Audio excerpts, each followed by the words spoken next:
Chairman तो नायब chairman की हालत खराब है। ओए चेयरमैन वाइस चेयरमैन की हालत खराब। रोक गया हौसला पकड़ो, हिम्मत न हारो।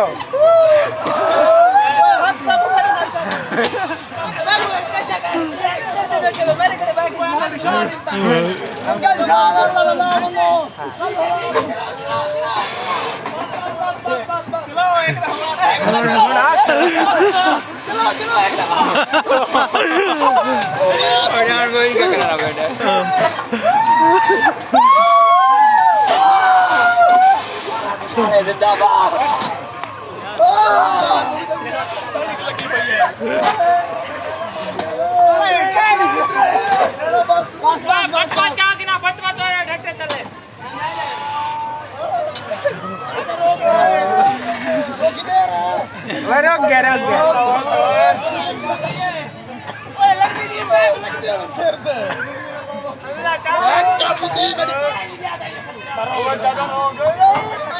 हाँ भाई क्या कंडीशन है?